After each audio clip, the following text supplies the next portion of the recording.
Repris dans le coin de la patinoire par Manix Landry, qui remet la ligne bleue à Olivier Boutin. Boutin se déplace bien le long de la rampe, remet près du filet à Zachary Dean, un autre choix de première ronde des Olympiques.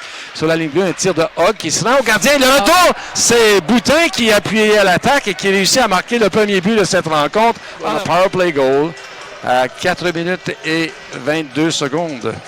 Oui, alors les Huskies... Sur la ligne bleue, Arsenault. Arsenault devant lui pour Haché. Haché s'arrête en entrée de zone. Remet à Rouleau qui passait tout près de lui. Rouleau déborde du côté gauche. Remet à Haché qui lance dans la mitaine du gardien Poirier, mais Haché a hésité. Une petite affaire. La fraction de seconde. La fraction de seconde qui a permis à Poirier de se repositionner. Hein? Absolument, parce qu'on voyait là, Poirier n'était pas encore rendu, n'était pas encore en position.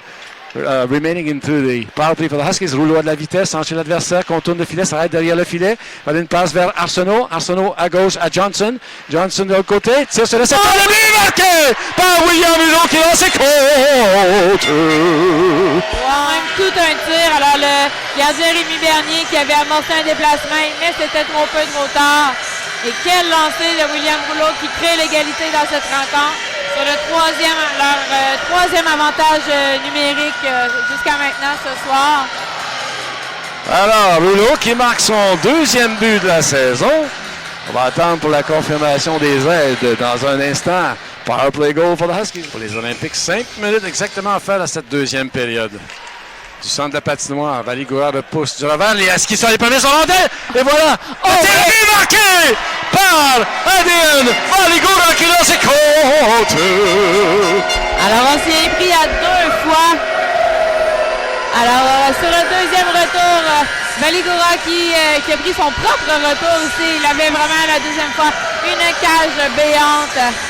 Mais avec à loger la rondelle. Alors, Rémi Poirier qui venait de faire 2 arrêts consécutifs n'a pu faire un troisième. Et ça va faire du bien, là, ce deuxième but. Les Huskies qui prennent l'avant 2-1. Voilà. Craig réinstalle l'attaque pour les Olympiques en territoire des Huskies. On remet sur la ligne bleue Alexandre Hogg. Hogg tire. C'est bloqué par Marleau qui tente un dégagement. Bloqué sur la ligne bleue. Hogg, un autre tir bloqué par Raymond. Le retour et le but marqué.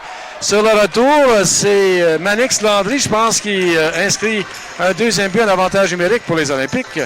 Ouais, j'ai pas bien vu qui avait marqué le but, mais on était un petit peu nonchalant là-dessus. Alors... Qui va dévier jusqu'à Bocage, près de la ligne 2, le remet sur la ligne des buts. C'est en faveur de côté à Bergeron. Bergeron de l'autre côté, c'est pour Bocage. Alex Bocage. Wow, quel tir il a décoché là-dessus après la passe de Justin Bergeron.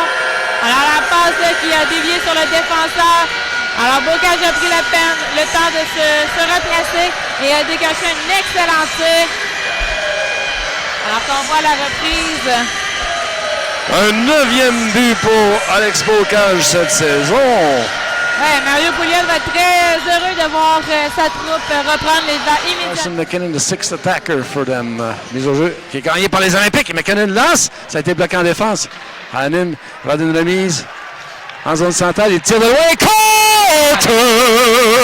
Tyler Hannon qui marque dans un filet désert avec 2 minutes 12 à faire. Ouais. À la troisième période. But marqué à 17-48. Alors, on voit de plus en plus ça, hein, que les entraîneurs qui retirent leur gardien très tôt. Avant, on voyait ça plutôt dans la dernière minute de jeu. Alors, à 2 minutes 19, Éric Landry qui a décidé de retirer son gardien. Là, Loïc Bergeron a tenté de dégager. Ça glisse derrière le filet. C'est repris par Aubin qui remonte au sein de mise en jeu à la gauche du gardien. Plein de la ligne bleue. Rondelle est libre. Finalement, les Huskies réussissent à remettre en zone centrale. Et voilà Bocage qui va s'échapper.